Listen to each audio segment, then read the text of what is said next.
money. Money, money, money. Crazy about my money.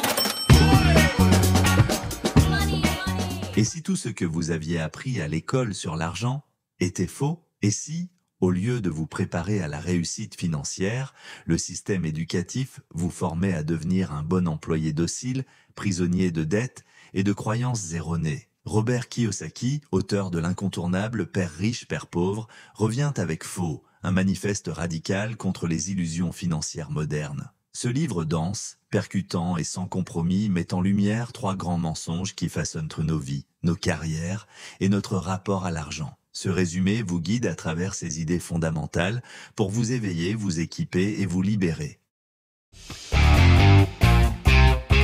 Présentation de l'auteur et du livre. Robert Kiyosaki n'est pas un professeur classique. C'est un autodidacte, un entrepreneur qui a bâti sa richesse à partir de ses erreurs. Né à Hawaï, ancien pilote de guerre dans les Marines, il est devenu une figure emblématique de l'éducation financière mondiale. Sa voix est respectée parce qu'elle vient de l'expérience et non d'un cursus académique traditionnel. Après plusieurs échecs dans les affaires, il découvre les principes de la richesse par l'investissement immobilier, les entreprises et l'éducation continue. Son approche détonne car elle confronte frontalement les dogmes de la société moderne. Faux, Fake Money, Fake Teacher, Fake Assets est une œuvre de synthèse et de combat. Il y expose comment 3 grandes illusions, la fausse monnaie, les faux enseignants et les faux actifs, maintiennent la majorité des gens dans une prison économique invisible. Il ne se contente pas de dénoncer, il propose aussi des clés d'émancipation à travers l'éducation financière pratique, le développement personnel et l'investissement intelligent. Le ton du livre est incisif, provocateur mais profondément pédagogique. Kiyosaki veut secouer les consciences, provoquer un éveil, un sursaut de lucidité financière. Résume détail par partie et chapitre partie 1. Fausse monnaie. Kiyosaki commence par déconstruire la base même de notre système économique, la monnaie. Depuis que Nixon a mis fin à l'étalon or en 1971, notre argent n'est plus adossé à une richesse tangible. Il est créé ex nihilo par les banques centrales via l'endettement. Résultat, une illusion de richesse qui dévalue en permanence. Notre monnaie est donc fondée sur la dette et chaque billet qui circule est une promesse de remboursement. Il explique que les gouvernements, en imprimant de plus en plus d'argent pour financer leurs dépenses, créent un déséquilibre massif. La valeur perçue de l'argent diminue à mesure que son volume augmente. Les citoyens perdent en pouvoir d'achat tandis que ceux qui détiennent des actifs profitent de l'inflation pour s'enrichir. Il montre que l'argent n'est plus un outil d'échange équitable, mais une promesse de dette. Ce système avantage une élite bancaire et financière qui comprend ses règles et l'utilise à son profit. La classe moyenne, elle, travaille pour rembourser une dette perpétuelle entre crédits à la consommation, emprunts immobiliers et charges fiscales. Il pousse à comprendre comment l'argent est réellement créé et pourquoi l'impression massive de monnaie entraîne de l'inflation, voire une destruction progressive du pouvoir d'achat. Kiyosaki appelle à se protéger en acquérant de véritables actifs comme l'or, l'argent, les crypto-monnaies ou encore des entreprises génératrices de cash flow. Ces solutions ne sont pas parfaites, mais elles permettent de sortir du schéma traditionnel qui appauvrit lentement, mais sûrement. Exemple frappant. Il démontre que les riches empruntent pour s'enrichir, pendant que les pauvres empruntent pour survivre. La dette peut être un levier ou une chaîne, selon l'usage qu'on en fait. Pour Kiyosaki, il faut apprendre à utiliser la dette comme un outil stratégique, non comme une fatalité. Partie 2. Faux enseignants. Kiyosaki revient sur l'un de ses thèmes de prédilection, l'école traditionnelle. Il affirme qu'elle prépare à obéir, non à réussir. Les enseignants, pour la plupart, n'ont jamais investi, jamais créé d'entreprise, et ne comprennent pas les règles du monde réel. Pourtant, ce sont eux qui façonnent les esprits dès l'enfance. Selon lui, un système qui enseigne les mathématiques mais pas la gestion de budget est fondamentalement incomplet. Il expose que le système scolaire forme des salariés dociles qui recherchent la sécurité de l'emploi, évitent les risques et n'apprennent jamais à gérer leur argent. On y apprend à avoir de bonnes notes, pas à résoudre des problèmes de vie réels. Il dénonce aussi le manque d'esprit critique.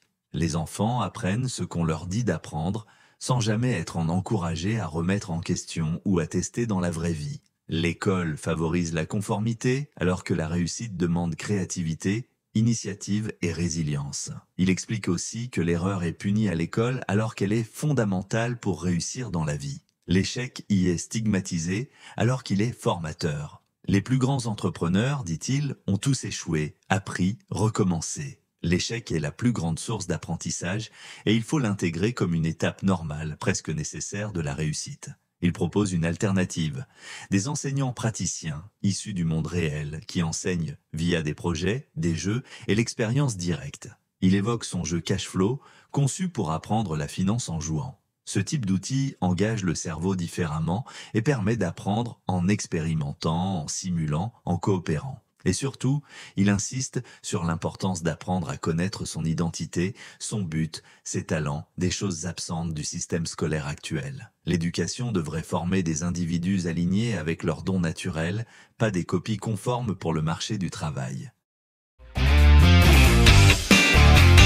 Partie 3. Faux actifs. Kiyosaki attaque un autre pilier de l'illusion financière, la croyance erronée autour de ce qu'est un actif. Selon lui, un vrai actif met de l'argent dans votre poche. Point. Or, les banques, les institutions et même les parents enseignent que des passifs sont des actifs.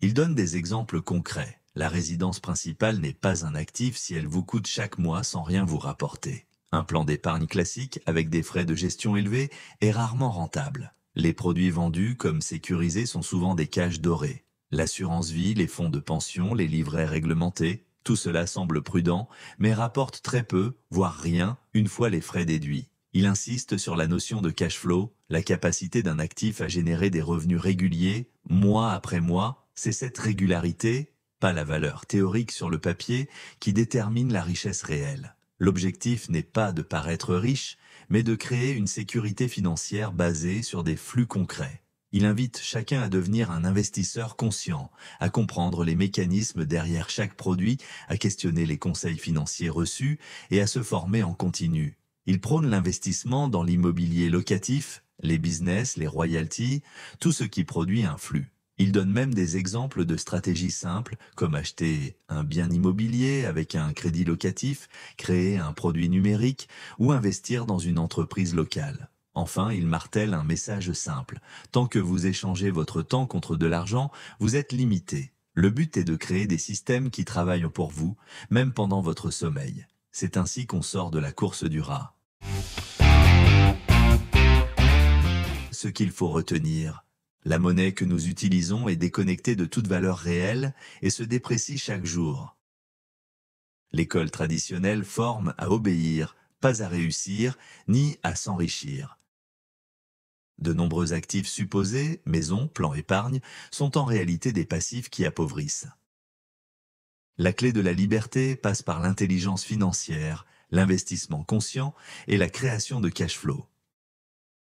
Apprendre, à entreprendre et à s'entourer sont des compétences vitales dans le monde de demain. Mini-quiz pour vous tester.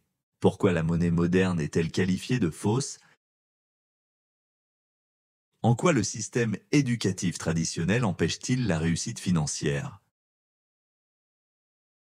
Quelle est la vraie définition d'un actif selon Kiyosaki ? Quel est ce lien entre cash flow et liberté financière ?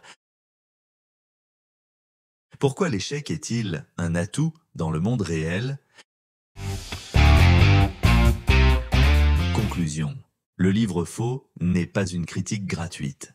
C'est une alerte puissante, argumentée et concrète sur les mécaniques qui nous enchaînent. Mais c'est aussi un guide de libération, une carte pour reprendre le pouvoir sur sa vie financière. Il s'adresse à ceux qui veulent comprendre, se former et construire un avenir différent. Ceux qui ne veulent plus subir, mais choisir. À vous maintenant de faire le choix, rester dans les croyances confortables ou embrasser la réalité aussi brutale soit-elle pour en sortir grandi. Formez-vous, investissez, osez remettre en question. Soyez le professeur que vous auriez aimé avoir. Dans notre prochain résumé, nous plongerons dans « Tais-toi et agis » de Brian Tracy. Un concentré d'énergie et d'outils pour passer à l'action immédiatement. Abonnez-vous à Résumé du succès pour ne rien manquer. Likez, commentez et partagez ce résumé avec un proche à réveiller. Réponse au quiz. La monnaie moderne est qualifiée de fausse car elle n'est plus adossée à une valeur tangible comme l'or. Elle est créée par la dette et repose sur la confiance, ce qui la rend vulnérable à l'inflation et à la manipulation par les banques centrales. Le système éducatif traditionnel empêche la réussite financière car il enseigne la conformité, punit l'échec et ignore totalement les compétences de gestion de l'argent, de l'investissement ou de la création d'entreprises. Un actif, selon Kiyosaki, est tout ce qui met de l'argent dans votre poche de manière régulière. Par exemple, un bien immobilier locatif ou un business automatisé. Le cash flow est le revenu net que génère un actif après déduction des charges. C'est ce flux régulier qui permet de vivre sans dépendre d'un salaire, donc d'atteindre la liberté financière. L'échec est un atout car il enseigne par l'expérience. Contrairement à l'école qui le punit, le monde réel récompense ceux qui apprennent de leurs erreurs pour s'améliorer et réussir.